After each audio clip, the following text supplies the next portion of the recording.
Hey guys, Smith there from Into Maintenance. Just getting off work and got a call about a car that needed repaired. Even though I'm not at home, I have some tools in my truck. So let's go ahead and get some maintenance done.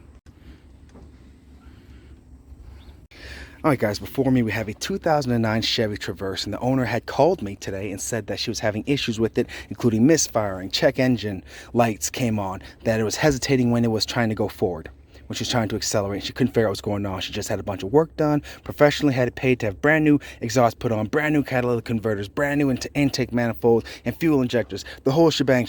Why is it throwing a fit? Well, what she described to me sounded like a bit of a vacuum leak possibly going on. She said there was hesitation, almost like a chugging type motion feeling when she was trying to accelerate from a stop position, whether the engine was cold or warm, it would continue to go on.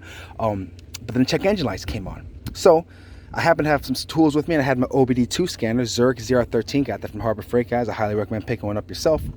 I came over here, I threw the scanner on, and it was saying that the downstream bank 1 OBD2, O2 sensor off of bank 1, the second one, downstream, was throwing a fit, that it was sensing it was burning rich, that there was a bunch of misfires also being detected and so forth. And so that was obviously concerning. My first thought, possibly an O2 sensor was the issue, because the O2 sensor was sensing all sorts of silliness, and that maybe a bad one was put in place. But again, she said a new one was installed, that it had new cats. That's a second thought that came to mind, maybe a clogged catalytic converter. But then I got to thinking, I took it for a test drive and started feeling it out, and the way it felt like it was chugging. It felt like it couldn't breathe, and I'm sure you picked up on that, hence the air filter being out. So I thought maybe the air filter's clogged. So I took the air box off here, which is just held in place with 1, 2, 3, 4, 5, 6 of these T-style screws on this 2009 Chevy Traverse, built all the way around. A flathead screwdriver to loosen up the mass airflow sensor connector on the air box, as the air box sits in there like this. Take off all 6 of those T's. You loosen up the band here, the flathead screwdriver, which connects to the mass airflow sensor. I pull it off, and the air filter checks out fine. Looks brand new, almost clean. I looked around the box, made sure there was no clogging here, everything was fine. Then I thought, well, let's check the mass airflow sensor itself. That doesn't look too terribly dirty. If that gets dirty, maybe it's not sensing anything right. Maybe it's throwing off wrong codes because it's not reading the air mixture appropriately, because that's what's happening when the O2 sensor is sensing something's rich or lean. It's telling the computer that you need to add more fuel, you need to take fuel away, add more air, take air away. It's trying to keep track of all that for emissions purposes, so that you're not putting pollutants into the environment, and also the engine's functioning appropriately. And so it's constantly moving, constantly fine-tuning. So then I came over here, and I looked down this breather tube, guys, and tell me if you see anything concerning to you. Let's see if we get a light on here, if that'll help you guys at all. Now, you see all that shininess further on up in there? Let me get a handful of that for you. Here it comes. Check it out. Oil. Look at all that oil. That is fresh, shiny, wet oil that's sitting in the breather tube here, right off past the mass airflow sensor, right off the airbox. What that is a sign to me, guys, that the PCV valve is clogged on this guy. What the PCV valve does is it helps recycle engine oil pressure that slips past the top end. You gotta let that pressure out, and so it recycles that, pushes it back through. So it's about fuel efficiency. It's too physical and too physics and fancy for me to understand. All I know is this valve comes all the way back here, connects to this valve. And this valve right here, which connects to the breather box, comes over and connects right here. And it sits like that, just like that. And I pulled it off, and look at all that oil. I know it's bright out. I'm trying to get a good view for you guys. Look at all that thick oil. That should not be there. That means it is breathing all that oil in. And look at the wet spot it left right there for me just setting it there. My goodness. I just set that down right there. Look at that wet spot. That is ridiculous. That is way too much oil to be getting sucked back into the motor. So what does that say to me? That says to me that the PCV valve is closed. That's clogged off. That there's too much oil, there's too much carbon buildup, too much junk buildup, and it's not breathing appropriately. It's allowing too much oil to bypass, which is why the O2 sensors are having faulty readings, thinking that there's an emissions issue, and they're trying to compensate. But no matter what it does, burning more gas, burning less, pushing more air, pushing less, no matter what it does, it's never going to make up for the fact that the valves are clogged and aren't breathing appropriately. And that's what's causing the misfires, because it's constantly trying to keep up with that. So what I went ahead and did, I went and bought myself a brand new PCV valve here, which again is going to connect right up here. I'm going to install that. I'm going to go ahead and take some carb cleaner. Oh my gosh, look at this, guys. I've never seen anything like this. I've never seen anything like that. That is redonkulous. I'm going to take some carb cleaner and I'm going to thoroughly clean out the hose there. This cat right here. Let's pull straight up. I'm going to go ahead and clean that cat off there. And back there, I'm gonna clean off that hose as well. But first things first, I'm gonna get the new valve installed here. Let me show you what that looks like. All right, guys, this is everything I'm gonna need today. This is just the box the new PCV valve came in. And as I always like to do, guys, I like to compare part to part. So there's the old oily covered one, and here's the brand new one. Okay, they're identical. So what I'm going to do is, I'm going to take this and insert it right down there. So come on down here. Try to get that right underneath this hose here. Get out of the way, Mr. Hose. Right down here where my finger is, okay? My finger is directly in the hole. So straight down, right off the throttle body there, I'm going to install my brand new, and all it does is just push in. There's no clips, there's no clasp or anything, just push right in there. The PCV valve, right in there, not covered in oil. Now, that connects to this hose here, this shorty hose. This end of the hose plugs in there, and that end of the hose plugs in there. The one that comes off of the air box, and I know we're doing things backwards, guys. Normally I show you how to take things, disassemble and then reassemble. Right now we're only doing half because I wanted to figure out what the problem was going on here. One of the reasons I knew it wasn't O2 sensors, after I got my scans and did some thinking, I ran a live data test, which is why it's always good to have a decent, nice, not overly expensive if you go to Harbor Freight. Like the Zerg 013 gives you the ability to run live data so you can actually test the voltage and watch on a graph form or point form what the O2 sensors are reading to actually see, is it functioning, is it flatlining, is it staying still. If you're giving it gas and it's not moving at all, you know it's not working. If it's not reading the proper voltage, you know it's not working. But if you're watching it move up and down with the engine as you're giving it gas, showing that it's actually taking readings, you know it's functioning just fine and what your actual problem is. It also allows you to check for misfires and so forth. So that's how I was able to narrow down what my possible problem was. So I went ahead and took the motor apart, which confirmed the amount of oil that was in the air cleaner and coming off this PCV valve. So this hose connects here, and it's just this tab, just this thumb tab. But before we reconnect the hose to the new PCV valve and to the air box here, I'm going to clean the air box, and I'm going to clean this hose out with some carburetor cleaner. I'm just going to spray it in there on both ends, let it dry out, wipe it off with a rag. And while that's going at the same time, just to be extra safe, I went ahead and bought myself a can of mass airflow sensor cleaner. Okay, do not use electrical cleaner. Do not use carb cleaner. Do not use brake clean. Do not use soap and water. If you're going to clean your mass airflow sensor, you have to use mass airflow sensor cleaner. Otherwise, the alcohols, the cleaners, and everything else is going to damage your sensor and ruin it for you. So I'm going to spray off the sensor with this cat, and I'm going to spray off the hoses with this cat. And I'm not even going to use the straw. I'm just going to give it a quick burst and let it air dry from there. You don't want to saturate it. You don't want to soak it. Just give it a quick couple bursts, and you can see it immediately starts to air dry. So just gonna let that sit there and continue to air dry while we now work on cleaning our hose with the carb cleaner. All right, guys, for the hose, I'm gonna actually use the nozzle attachment here. I'm gonna go ahead and really saturate that sucker. We want all that oil that's built up in there to come out. You don't want to be bleeding that junk in anymore. So fill it up and look at all that dark oil garbage that is pushing out of the other side. That is redonkulous, guys. Absolutely redonkulous. I'm going to go ahead and do that 2 or 3 more times, completely flush it out, let it air dry before we reconnect.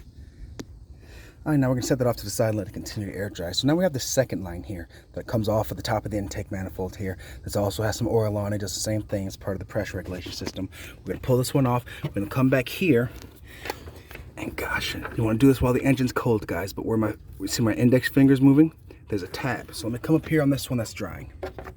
Okay, if you took it off of here on this 09 Chevy Traverse, if you took it off of there, that tab, identical on the other side. Okay, so I'll put that down and continue to dry. It's the exact same tab right here where my index finger is. You can hear it clicking. I know you can hear it. So I pull it in, pull up, and the hose is loose. We're gonna go ahead and spray out that whole hose. But first, look back there. See that silver piece it connects to? Let me see if I can zoom in a little bit for you guys. See that silver piece? We're gonna go ahead and pull that off. Now there's two ways to do it, guys. You can do it with a pair of pliers, although I don't like using a pair of pliers because you can risk damaging it, putting an indent into it. That way the hose doesn't hook up appropriately the right way.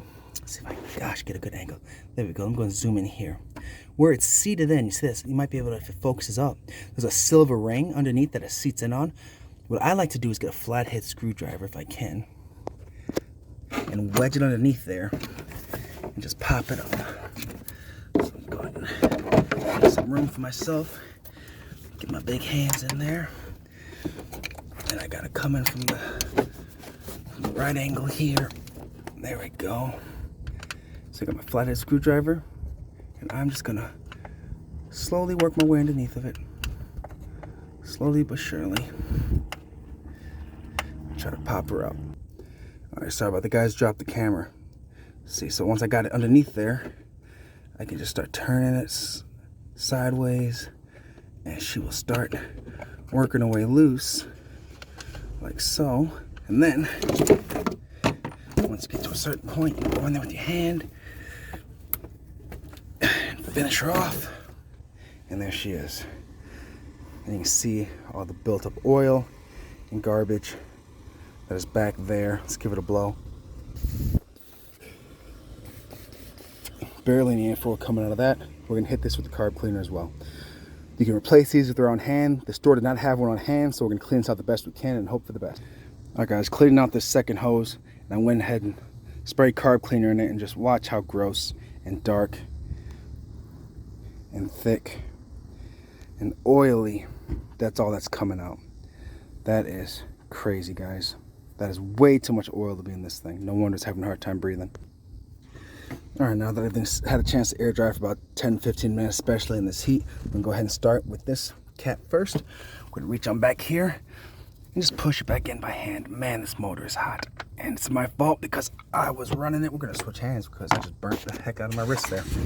That's my good hand. It's my fault because I was running the motor doing live data scans with my OBD2 scanner, trying to figure out what the heck was going on. And I'm hoping we solve the problem today. Because if this doesn't actually solve the problem, guys, guess what? This video ain't gonna get posted. All right, so we got that one hooked in the back. We got our longer hose here with this plastic braided, serrated type sheathing on the outside, and then we had to pull this tab to lift it off.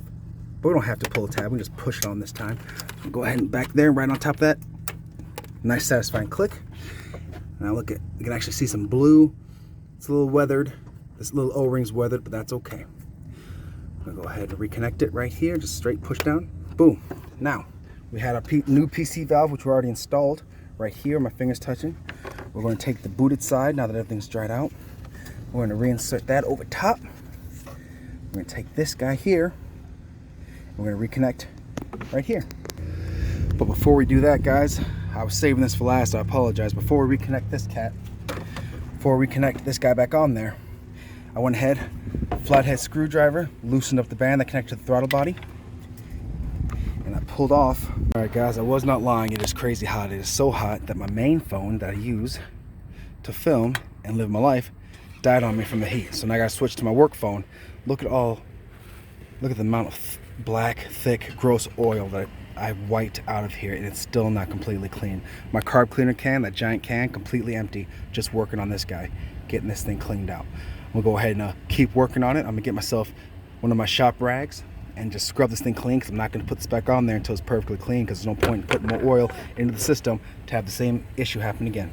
Boys and girls, ran into a bit of a snafu. So the PCV hose that connects to the PCV valve, it broke on me. I didn't break it. I wouldn't do that. It broke on itself, because that's what happens. I'm the victim here. And they don't carry those in stock. So they say 3 days before it's gonna get here. So what I did was I went out and bought some 1/4-inch hose, and I connected it directly to the old PCV valve, okay? The reason I got the new one was because the old one's coated in oil. I scrubbed this one out. I cleaned it up. It's gonna be good enough for the next couple of days. We got all the oil out of the breather box. We got the air filter and breather box reconnected. We cleaned off the mass airflow sensor. We cleaned off the other breather crankcase tube here. Okay, so 99% of the oil is gone, so whatever little 1% residue is left in here is going to be fine. The reason I use the old one and not the new one, why do you ask, is because once the new PCV valve hose comes in, because nobody carries it in stock, I don't have to worry about trying to force its hose off because it was a bit of a tight fit. And last thing I want to do is break my PCV valve. Then I'm in the same boat again of having to wait for a part to come in. So I'm going to save the new PCV valve, put that off to the side for another day because it's an easy pull in, pull out, and I'll attach the proper hose to that at some point in time. But I cleaned off the old valve, 1/4-inch rubber hose with a 1/4-inch clamp. Same thing right there. This one's a little bit under, a little bit loose, so it's gonna have to go extra clampy on that one. So we're gonna make it tight, guys. You know what I say, if it ain't tight, it ain't right. And then we'll reconnect everything, we should be good to go. All right, boys and girls, and there you go. And as you can see, I tied it up here with a rubber hose as well. And again, that is just temporary until I get the new PCV valve hose in. And as you can hear, there's no more surging, there's no more chugging and idle like it was before. She's running a lot better now. There aren't any check engine lights on, there aren't any codes going, so everything seems to be functioning appropriately at this point in time. I'm going to take it for a test drive around the block. And guys, like I said, just because you're seeing an O2 sensor, a lot of people see an O2 sensor related codes such as P2097, and they automatically think, bam, my O2 sensor is bad. Honestly, I thought that too, but then I remember the owner said that she bought brand new O2 sensors, had them professionally installed along with catalytic converters. You gotta have things properly diagnosed. In this particular issue, it appears to be with a PCV valve related issue, with all that oil from that blow-by getting sucked back in through the intake as opposed to being properly disposed of, okay? Now maybe there's a bigger issue going on, but as of right now, all the related codes are gone, no more misfire, the engine isn't chugging when I took it around the block. I'm gonna keep driving here for a couple more minutes, maybe 15-30 minutes, and try to get a really good feel for it. But guys, properly diagnosing everything, don't just start changing parts, don't start jumping to sensors. For me, PCV valve, looking at that for yourself, pull the air cleaner, pull the air box, look for that oil. I'm sweating to death. Guys, like, comment below, subscribe. Any questions, please reach on out, and as always, take a minute out of your own day to do some maintenance. We'll catch you next time.